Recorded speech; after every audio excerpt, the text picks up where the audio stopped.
Bom dia, boa tarde ou boa noite, dependendo do horário aí que você estiver nos assistindo. Meu nome é Sérgio W. Soares e estamos dando início a mais um auxílio ao Evangelho no Lar. Este é o de número 172, onde vamos estudar, olha aqui ó, Evangelho segundo o Espiritismo. Estamos no capítulo 23, que fala sobre estranha moral. E aí, vamos estudar os itens 12 ao 15, que fala sobre aquela frase de Jesus: não vim trazer a paz, mas a divisão. Né? Em Lucas, ele até está anotado como não vim trazer a paz, mas a espada. Jesus veio trazer espada, então, para querer matar todo mundo? O que é isso? Não, não foi nada disso. Vamos entender direitinho aí, então, nesse estudo de hoje. Tá ok? Hoje tem bastante conteúdo aqui para a gente estudar. Tá? Então é sobre isso que nós vamos estudar no Evangelho no Lar de hoje. Continuação da semana passada, né? Semana passada a gente começou a falar sobre isso e hoje estaremos dando continuidade. Muito bem. A nossa página na internet, olha aqui, ó, www.evangelhonolar2012.blogspot.com. Entrando lá, o que você vai encontrar? Toda sexta-feira tem um novo estudo. Esse, por exemplo, que você está assistindo agora, um novo vídeo. Toda sexta-feira a gente coloca um vídeo lá, tá certo? 45 minutos, os 5 primeiros minutos eu estou dando meu WhatsApp, estou dando informações aqui que são importantes também, mas o estudo mesmo começa com 5 minutos. Então são 40 minutos de Evangelho no Lar. Será que 40 minutos, uma vez na semana, é muito para você? Eu espero que não, né? Eu espero que você consiga se organizar e se planejar. Porque os benefícios desse Evangelho no Lar, olha, valem muito mais do que os 40 minutos aí. Tá certo? Então, passei a nossa página na internet, onde você vai encontrar o texto do Evangelho, o vídeo, o texto da página de preparo, que hoje é do livro Vinha de Luz, do Emmanuel, psicografado pelo Chico Xavier, o significado das palavras mais difíceis, o tira dúvidas, e se ainda tiver dúvida, manda um WhatsApp para cá.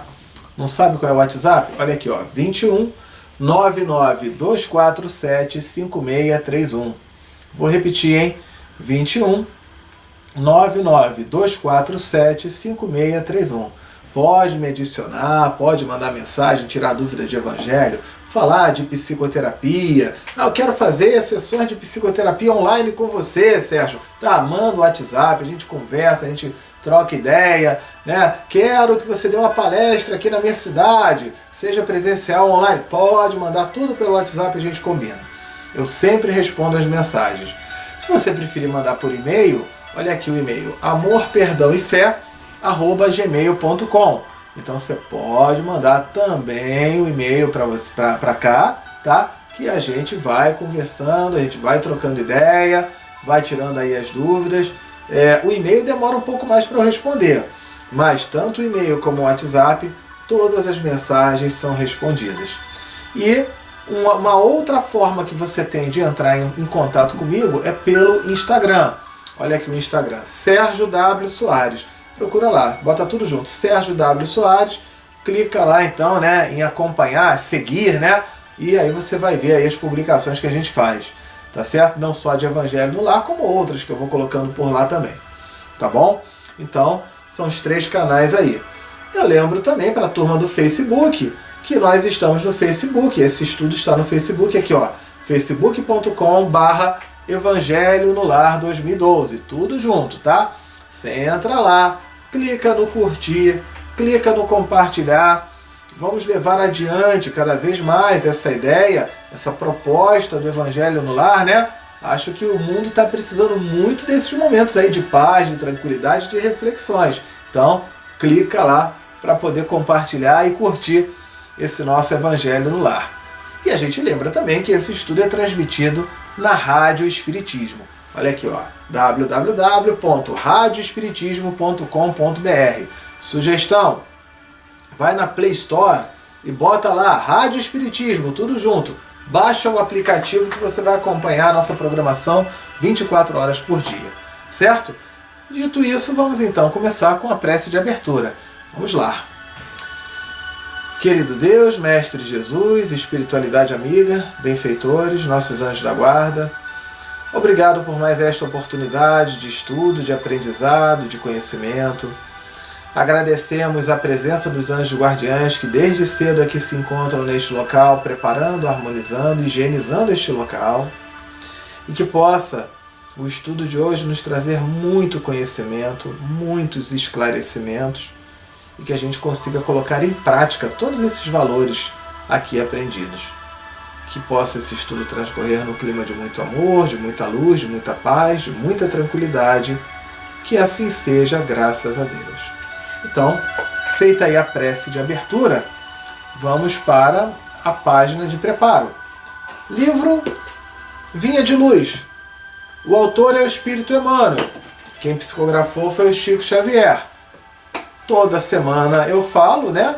Nossa página de preparo não é leitura aleatória. A gente não abre ao acaso para pegar aquela leitura, não. O texto da página de preparo sempre tem a ver com o estudo do Evangelho. E hoje não iria ser diferente, né? Então, do livro Vinha de Luz, nós buscamos o capítulo 18, cujo título é Ouçamos Atentos, que a gente ouça com atenção. O Emmanuel escreveu isso e quem psicografou foi o Chico Xavier. E aí, o Emmanuel vai buscar uma citação de Jesus que foi anotado por Mateus, capítulo 6, versículo 33. O que Jesus falou? Buscai primeiro o reino de Deus e sua justiça. Se vocês quiserem, eu completo o que ele fala. Depois, tudo mais vos será dado por acréscimo.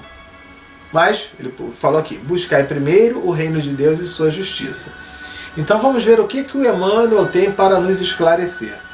O Emmanuel coloca assim: apesar de todos os esclarecimentos do Evangelho, Evangelho vem de Evangelium, do grego, que significa boa nova, boas notícias, boas informações.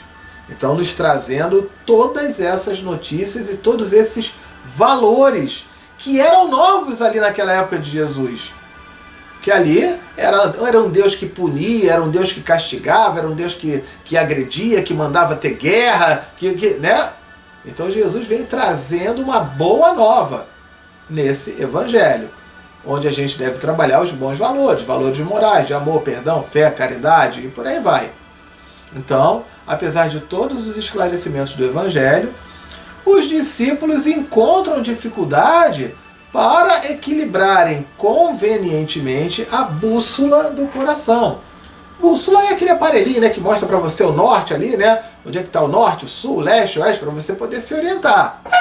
Hoje, em tempos atuais, seria talvez o GPS do coração. Né? Com internet, você pega ali o GPS e aí ele te mostra aí os caminhos, né? Então, ele fala, apesar de todos aqueles esclarecimentos, aquele conteúdo extraordinário que se tem, ainda assim a gente tem dificuldade. Eu mesmo sou um, volta e meia tenho minhas dificuldades, tenho meus atritos, tenho minhas dificuldades, fico chateado um pouquinho aqui, um pouquinho ali, às vezes eu tenho que parar um pouco, vou para o meu quarto, eu vou dar uma caminhada, ou eu vou fazer uma meditação para equilibrar aí o coração. Ninguém aqui é de ferro, né? Pelo menos que eu saiba, ok? Então a gente tem as nossas dificuldades, tem as nossas imperfeições. Temos nossas qualidades e temos nossas imperfeições também. Também eu tenho várias qualidades e tenho várias imperfeições. Você aí que está nos acompanhando, idem. Todos nós temos virtudes e imperfeições. E aí ele coloca, né? Recorre-se à fé na sede de paz espiritual, no anseio de luz, na ansiedade de buscar luz, né? Na pesquisa da solução aos problemas graves do destino. Então eu tenho fé que vai melhorar, que vai resolver, que vai.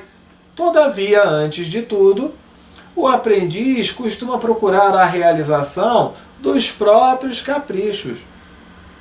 Eu tenho fé, eu quero isso, mas se não for feita a minha vontade, eu vou ficar aborrecido. Ah, até que ponto nas situações do nosso dia a dia, na verdade, é o nosso ego que vai mandando. E ai de mim, ai de dos outros se eu for contrariado, né? Em geral, nós detestamos ser contrariados. E se aquela contrariedade tiver um bem melhor lá na frente que eu não estou enxergando? E se de repente eu sou contrariado por causa de algo lá atrás que eu estava fazendo? Vou te dar um exemplo. Há 10 anos eu parei de tomar refrigerante. Eu não bebia água, eu bebia refrigerante. Pergunta se eu gostei de ter que parar com refrigerante. Eu não gostei não, fiquei muito contrariado. Mas o meu sistema gástrico, né, estava a ponto de se tornar uma úlcera, né? E se eu tivesse continuado a tomar refrigerante, eu posso afirmar que dificilmente eu estaria aqui gravando esse evangelho lá com vocês. Talvez estivesse fazendo lá no plano espiritual. Ou talvez nem no plano espiritual. Se o André Luiz ficou 8 anos lá no umbral como suicida inconsciente, faz 10 anos que eu parei refrigerante, se eu tivesse continuado, provavelmente eu estaria lá também com aquela turma lá como suicida inconsciente. Me contrariou parar com o refrigerante. Mas olha, não teve um propósito maior? Então repara, né? Geralmente a gente quer os nossos caprichos. A gente fica aborrecido quando é contrariado, né? Então a gente começar a trabalhar essas percepções. Ele coloca aqui: o aprendiz procura realizar os próprios caprichos, o predomínio das opiniões que lhe são peculiares, que lhe são próprias. Essa opinião aqui, isso aqui é bom para mim. A subordinação de outrem aos seus pontos de vista. Eu quero que todo mundo concorde comigo. A submissão dos demais para a força direta ou indireta de que é portador. Eu quero que todo mundo faça a minha vontade, né? A consideração alheia do outro, né, ao seu modo de ser.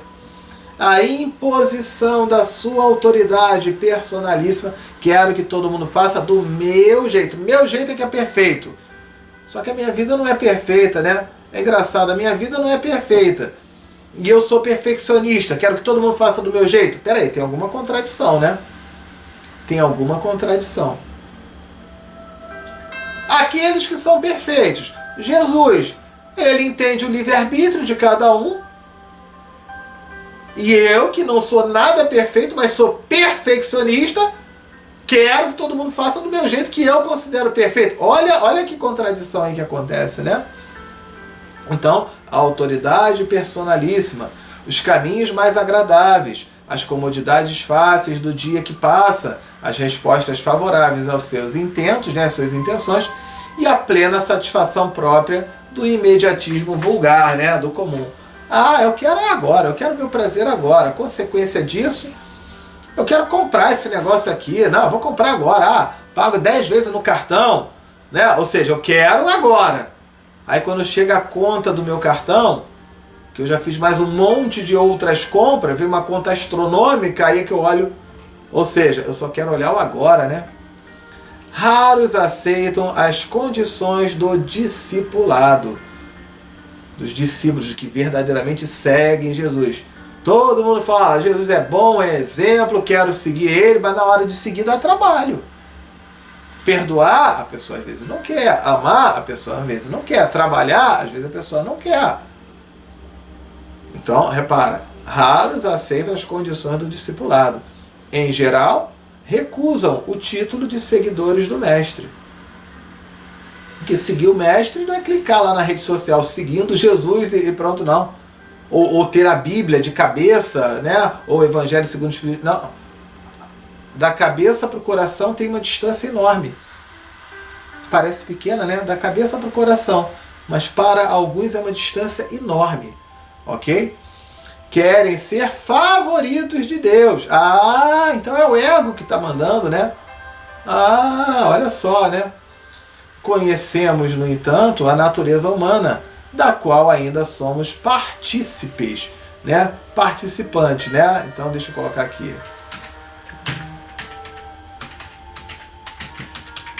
Participantes. Fazemos parte, né? Dessa natureza humana. Eu já botei aqui, ó, em vermelhinho. Na hora que você for ler, você vai já olhar bonitinho. Não obstante, né, apesar de a posição de espíritos desencarnados. Então, eu estou aqui na natureza humana. Nesse momento eu estou encarnado, né, ao contrário de outras épocas que eu estou desencarnado.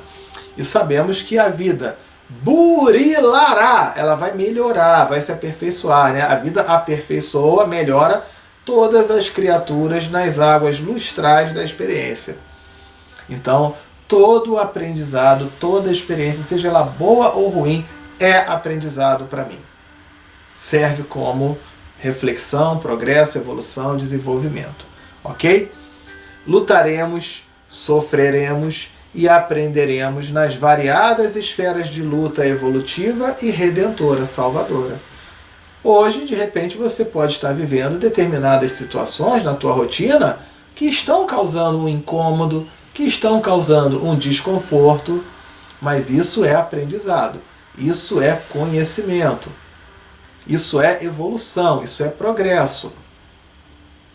Tanto é progresso que aquilo que está incomodando, se de repente daqui a 2, 3 anos acontecer de novo, com certeza você já vai agir de uma maneira diferente e muito melhor. Provando assim como é um progresso e uma evolução. Ok? Ele continua falando. Considerando, porém, a extensão das bênçãos que nos felicitam a estrada, acreditamos seria útil à nossa felicidade e equilíbrio permanentes ouvir com atenção as palavras do Senhor. Buscai primeiro o reino de Deus e a sua justiça. Eu não querer necessariamente a minha justiça. Eu entender que somos aqui espíritos encarnados e desencarnados. E aqui entre nós encarnados, o tempo de aprendizado, de percepção de um, nem sempre vai ser igual ao meu. Eu vou entender determinadas coisas com muito mais tranquilidade e sabedoria do que o outro, assim como tem alguns que vão me entender com muito mais sabedoria do que eu. E quem é que está certo e quem é que está errado? Todos estão dentro do trajeto. Alguns estão mais adiantados, outros estão mais atrasados, mas todos estão caminhando para a evolução, o progresso e o desenvolvimento. Ok? Capítulo 23, Estranha Moral, itens 12 ao 15. Não vim trazer a paz, mas a divisão. Então, vamos lá, né? Jesus falou, vim trazer a espada, né? Aquela coisa toda. Vamos entender isso, tá certo? Então, a gente já começou a falar sobre isso na semana passada, né? E vamos continuar aqui hoje. No item 12, ele fala assim: toda ideia nova forçosamente encontra oposição, e nenhuma há que se implante sem lutas. Não tem jeito. Se eu tenho uma ideia, uma proposta, eu já tenho que me preparar para ser contrariado. Eu já sei que eu vou ser contrariado. Por quê? Porque a gente adora ficar na nossa zona de conforto. Adora. É bom demais ficar na zona de conforto. Já estou acostumado com aquilo. Eu tenho que estudar uma coisa nova, tenho que fazer uma faculdade nova, tenho que aprender uma coisa nova, tenho que arranjar uma outra profissão. Não, não quero. Eu já tô bem com o que eu faço. Minha vida toda sempre fiz isso, sempre fiz aquilo e por aí vai. Mas não tem jeito. Se houver a necessidade, eu vou ter que aprender uma profissão nova, fazer uma faculdade nova, ter um estudo novo, aprender uma profissão nova dentro das dificuldades. Então, vamos ser contrariados. E quando alguém traz uma ideia nova, isso tira a zona de conforto daquela pessoa. Ela vai lutar, ela vai resistir. E você vai precisar ser firme nesse momento. Percebe aí? Ele continua falando. Ora, nesses casos, a resistência é sempre proporcional à importância dos resultados previstos. Por quê? Quanto maior ela é, tanto mais numerosos são os interesses que fere. Vem alguém com alguma proposta de paz, com alguma proposta, sei lá qual for a proposta, vai gerar vai incomodar. Vai incomodar. Independente de situações políticas, por exemplo, né? Quando vem medidas aí para acabar com a corrupção, né? Vem um monte de gente reclamando. Por quê? Porque não quer. Independente dos governadores, dos estados, das pessoas. Por quê? Causa um incômodo, causa um... Se você mora num condomínio, estão fazendo ali desvio de dinheiro, aí você se torna síndico. E aí você, sendo síndico daquele prédio, você coloca, ó, acabou esse negócio de desviar o dinheiro. Vai ter uma grande quantidade de moradores que vão aplaudir a tua atitude, porque ninguém aguenta mais aquele desvio. Mas aqueles moradores que participavam desse desvio, eles não vão gostar não.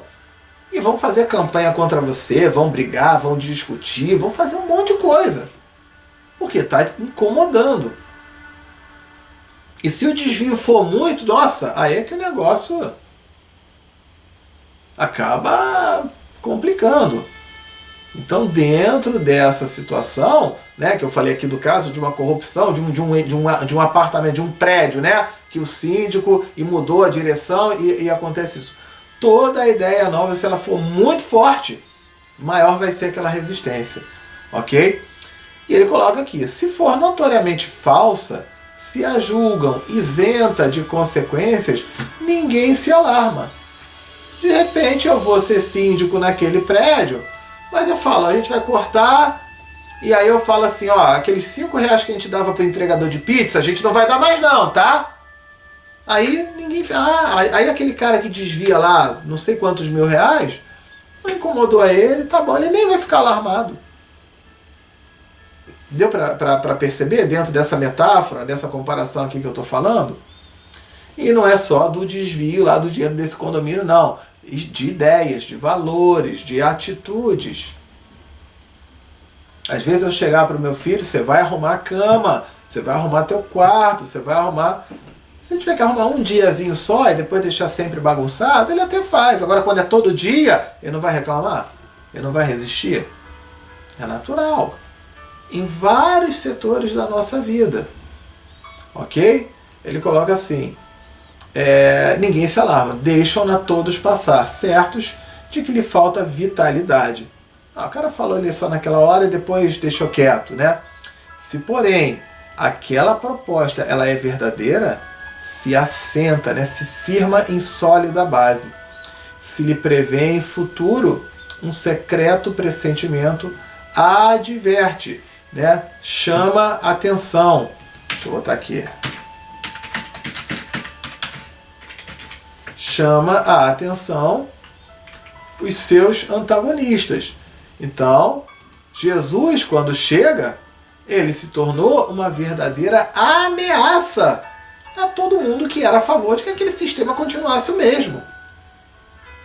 Então, adverte os antagonistas, né, aqueles que são contra, de que constitui um perigo, né, um perigo para eles. Aqui está escrito une. Aqui é um perigo para eles e para a ordem de coisas em cuja manifestação se empenham. Atiram-se, então, contra ela e contra seus adeptos. Quantos cristãos morreram depois de Jesus? Porque era uma ameaça, representava uma ameaça. A turma queria que continuasse tudo do mesmo jeito, estava bom demais. Aquela bagunça toda que estava. Então, os cristãos, seguidores de Jesus, se tornaram uma ameaça, né? Todos os evangelistas foram mortos. Né? Não morreram naturalmente, foram mortos de alguma maneira. Percebe aí então? Atiram-se então contra ela e contra seus adeptos. Assim, pois, à medida da importância e dos resultados de uma ideia nova, se encontra na emoção que o seu aparecimento causa na violência da oposição que provoca, bem como no grau e na persistência da ira de seus adversários. Quando entra ali, se de repente Jesus entra ali, vou fazer parte aqui disso, daquilo e tal, ele não teria causado conflito nenhum, problema nenhum, mas também não teria feito nada de útil. Teria sido mais um a entrar naquela. Agora, quando Jesus é firme com suas ideias, é firme com seus pensamentos, gerou uma revolta, uma insatisfação, contrariou aquela turma toda. Eu gosto muito, semana passada falei sobre isso, do exemplo de Gandhi, lá na Índia, com relação à Inglaterra. Gandhi chega e fala, a gente aqui não vai mais ficar trabalhando forçado aí para vocês. E os ingleses batiam, matavam, agrediam, chicoteavam, e sem levantar uma única arma. Gandhi falava, vocês podem bater, matar à vontade, que a gente ainda assim não vai fazer. Olha que interessante. Trouxe uma espada sem levantar uma única arma, né? Então, essas situações acontecem muito. Aconteceu na época de Jesus, aconteceu lá na época de Gandhi. E quando nós estamos num planeta Terra, numa fase de transição para a regeneração, pergunta se os espíritos lá, os espíritos maus, eles vão ficar, não, olha, pode vir aí regeneração, pode vir aí que eu estou... Claro que não, ele vai reclamar, ele vai protestar, vai agredir, vai fazer tudo isso. Ele não vai chegar e sair de um dia contentinho, não, feliz. Claro que não. Vai haver confrontos, conflitos e tudo mais. E cabe a nós trabalharmos essa percepção. Trabalharmos nossa percepção, trabalharmos nossa educação, para que também a gente não fique agredindo todo mundo desnecessariamente, né? Que a gente faça a nossa parte. Então, ele colocou isso, né? No item 13, ele coloca o seguinte. Então, Jesus trouxe uma ideia nova. Ao trazer essa ideia nova, todo mundo ia aceitar e aplaudir Jesus? É claro que não. As pessoas de bem, que queriam praticar amor, perdão, fé, caridade, queriam sair daquelas injustiças, é claro que apoiaram. Agora, o pessoal que era injusto e era beneficiado com isso, é claro que vai reclamar. É claro, é tão óbvio isso, né? Então vamos lá, item 13. Jesus vinha proclamar uma doutrina que solaparia, destruiria, né? Exterminaria pela base os abusos de que viviam os fariseus, os escritas e os sacerdotes do seu templo. Quem eram os fariseus? Vamos lá, membro de um grupo de judeus que obedecia às leis religiosas rígidas. Esses fariseus viveram na Judéia, né, na Palestina, nos tempos de Jesus. Não mantinham relação com os não crentes, ou então com os judeus estranhos, né? Aquele seu grupo. Então ele já se considerava ali acima de todo mundo. Os fariseus consideravam-se mais justos e mais santos do que os outros em geral. E aí Jesus chega e bate de frente com essa turma, vocês acham que ele não Jesus está certo. Eu sou muito orgulhoso de me considerar mais santo, mais justo que o demais e tal. Né? É claro que o fariseu não ia fazer isso, ficou contra. Os escribas eram os secretários lá dos reis de Judá. Também, né, era dado esse nome a intendente do exército judeu. E depois eram o quê? Os doutores que ensinavam as leis de Moisés e interpretavam para o povo. Então considerava ali as leis de Moisés, interpretando daquela maneira ali deles, né? Tá ok. Então o que ele coloca aqui? Jesus proclamou uma doutrina que bateu de frente, foi um choque, né, pela base daqueles abusos que eram cometidos pelos fariseus, escribas e os sacerdotes do tempo de Jesus. Imolaram-no, sacrificaram, né, mataram, portanto, certo de que matando o homem, matariam a ideia. Então, matando Jesus, eles iam matar aquela ideia. Só que a ideia ela era tão forte, ela era tão boa, que ela continuou. Esta, porém, sobreviveu porque era verdadeira. Engrandeceu-se porque correspondia aos desígnios, às intenções, à vontade de Deus. E nascida num pequeno e obscuro burgo, né, povoado da Judéia, aí ele está falando de Jesus, né, e da ideia dele, né, foi plantar o seu estandarte na capital mesma do mundo pagão. Em Roma, né, passou a ser a religião romana, acho que, se não me engano, 200 séculos mais tarde, se não me engano, não me lembro agora, né, entendeu? Então, virou-se estandarte na capital mesma do mundo pagão. Pagão é o que? A religião que crê em vários deuses, né? E é como aquela do Império Romano, que era politeísta, né? E aí mudou esses valores, mudou essas ideias. A face dos seus mais encarnecidos inimigos, né? Dos seus mais furiosos inimigos, daqueles que mais porfiavam, né? Que se empenhavam em combatê-la. Por quê? Subvertia, né? Corrompia, contrariava crenças seculares de séculos, né? A que eles se apegavam muito mais por interesse do que por convicção.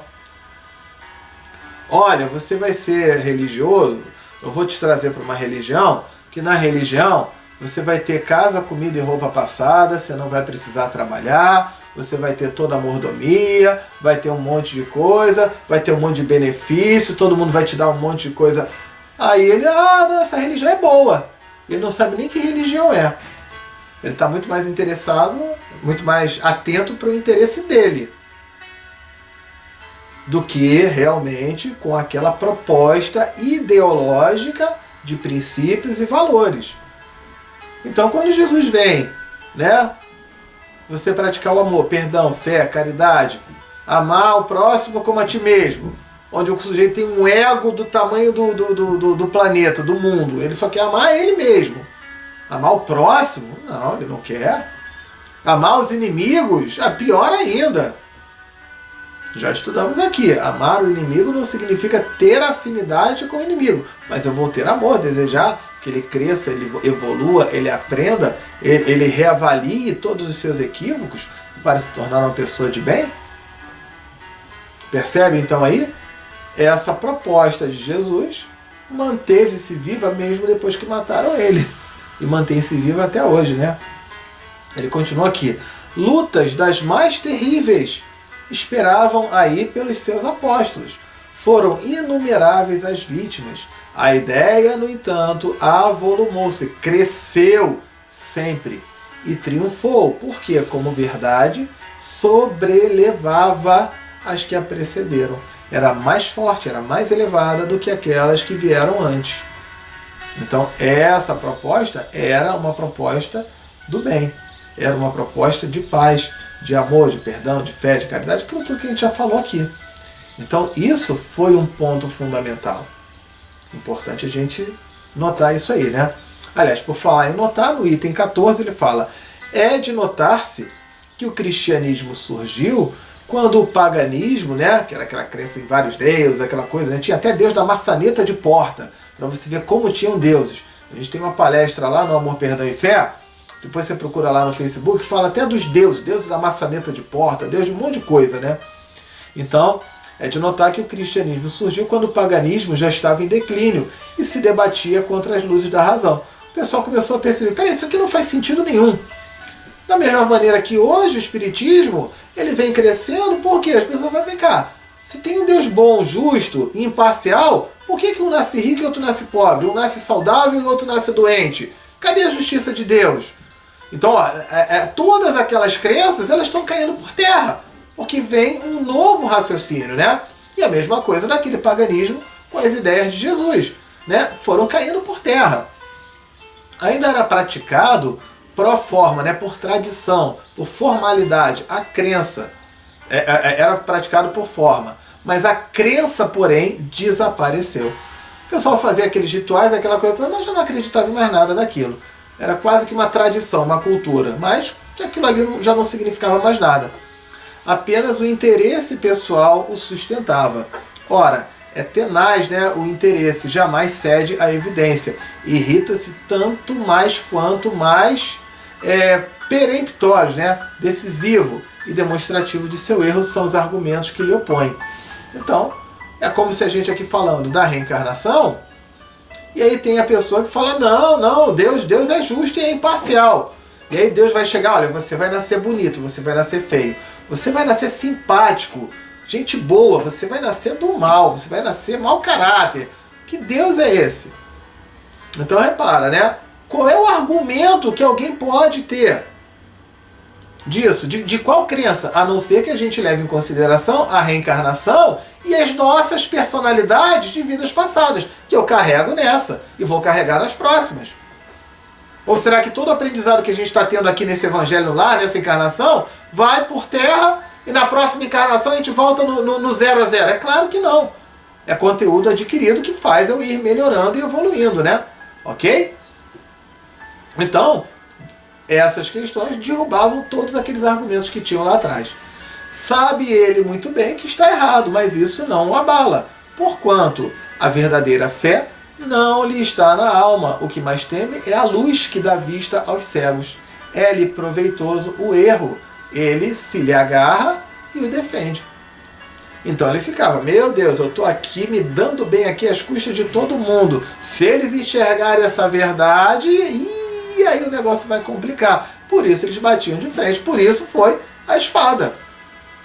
Ele continua aqui. Sócrates, que foi um filósofo, né, também não ensinaram uma doutrina até certo ponto análoga, semelhante à do Cristo? Por que não prevaleceu naquela época a sua doutrina no seio de dos povos mais inteligentes da Terra, né? Aquela cultura grega eram inteligentíssimos. Aí ele coloca, é que ainda não tinha chegado o tempo. Sócrates trouxe uma ideia, semeou numa terra não lavrada, ainda não estava pronta. O paganismo ainda não estava gasto, ainda não estava o pessoal já não estava cansado daquilo. Ainda não estava. Então para eles era super legal. Então veio Sócrates numa época, vamos dizer assim, fora de uma época, mas já trouxe uma ideia, já plantou uma sementinha. O Cristo recebeu em propício, né, no momento apropriado, essa sua missão. Muito faltava, é certo, para que todos os homens de sua época estivessem à altura das ideias cristãs. Mas havia entre eles uma aptidão mais geral para as assimilar, pois que já começava a sentir o vazio que as crenças vulgares deixavam na alma. Então ali o pessoal, não, é paganismo mesmo, é fazer isso, é eu me dar bem, tá bom.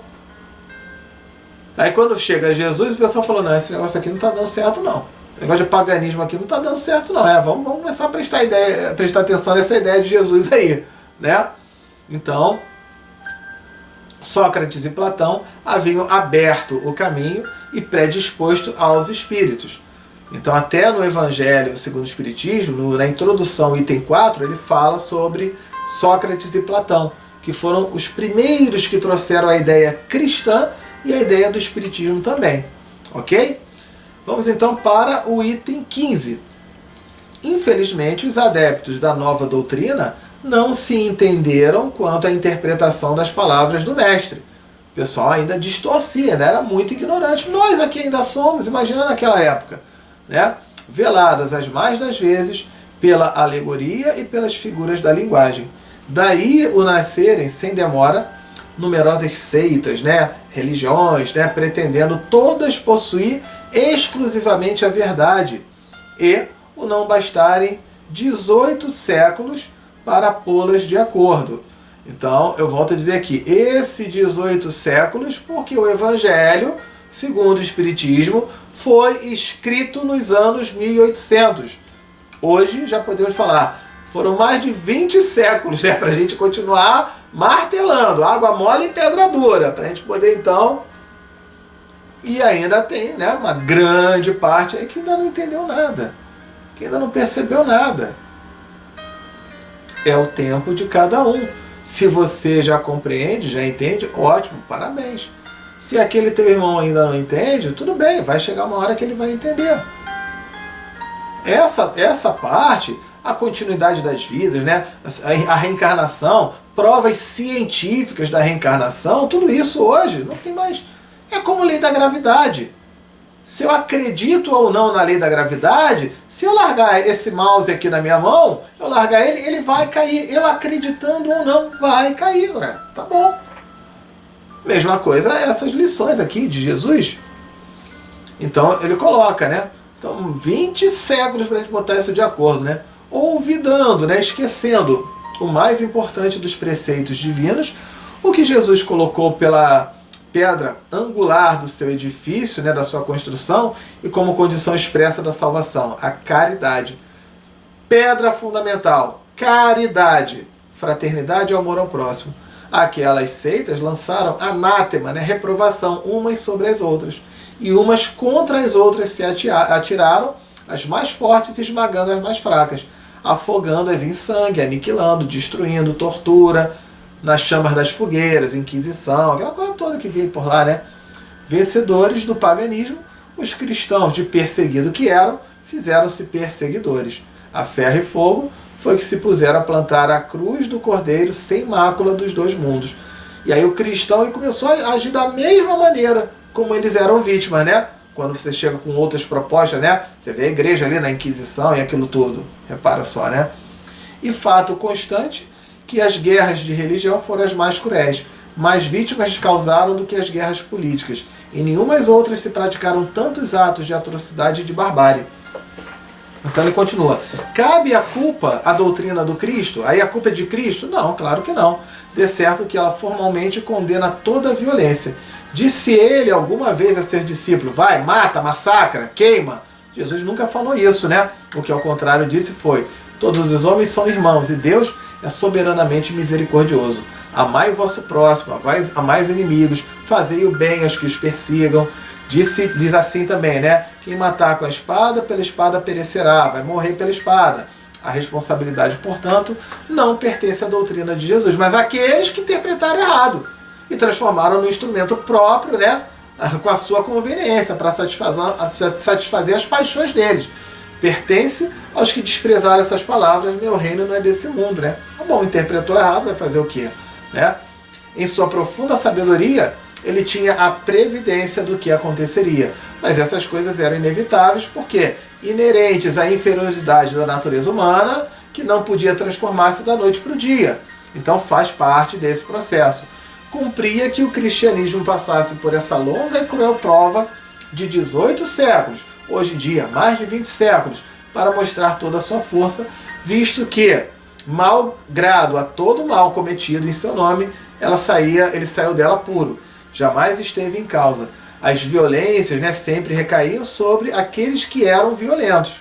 A cada ato de intolerância sempre se disse, se o cristianismo fosse bem mais compreendido e bem mais praticado, isso não se daria. Ou seja, o pessoal ainda não tinha entendido nada realmente sobre aquilo, né? Precisava ainda de evolução, de progresso, de desenvolvimento e tempo para assimilar aquelas ideias e aquelas propostas, né? Sócrates veio, ainda não estava no tempo. Jesus veio, já melhorou um pouco. Hoje, talvez esteja melhorando um pouco mais. E assim a gente vai até que possa ser assimilado por todos. Hora da prece, encarnados ou desencarnados, amigos ou inimigos. Eu vou começar a prece, quando eu disser pausou, você pausa aí para mencionar os nomes das pessoas, ok? Querido Deus, Mestre Jesus, espíritos amigos e benfeitores, viemos neste momento pedir por cada irmãozinho ou irmãzinha, encarnado ou desencarnado, onde quer que se encontre, que receba do alto toda a luz, ajuda, auxílio, amparo, esclarecimento ou fortalecimento. Muito obrigado, que assim seja, graças a Deus. Vamos então mencionar os nomes dessas pessoas. Pausou aí então?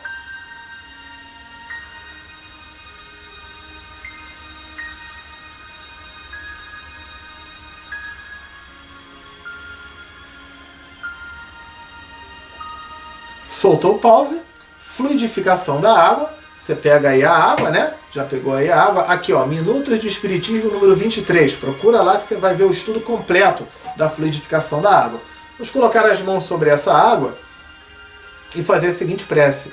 Querido Deus, Mestre Jesus, espíritos amigos e benfeitores, viemos pedir-lhes para que possa esta água, neste momento, receber os melhores fluidos, energias e vibrações, de forma que ao contato dela com nossos organismos, possa nos proporcionar tudo aquilo de bom, de importante ou necessário a cada um de nós, que assim seja, graças a Deus.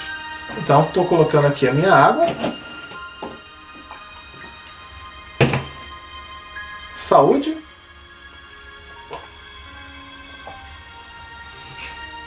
E vem a prece de encerramento, né? Então vamos lá.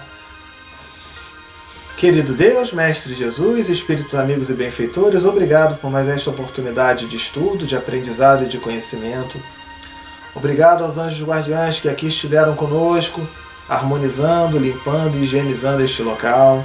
Que aqueles espíritos aqui presentes possam acompanhar esses espíritos de luz para as colônias de ajuda, de auxílio, de amparo, os hospitais, para que recebam o devido socorro, o devido auxílio, o devido amor dos quais precisam e muitas vezes merecem também, por que não dizer isso, né?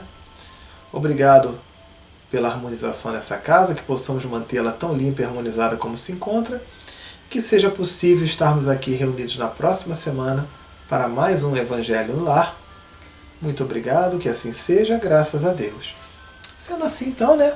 Finalizamos aí o estudo de hoje, tá bom? Fiquem com Deus, tenham todos então uma ótima semana e encontro marcado na semana que vem. Tchau, tchau!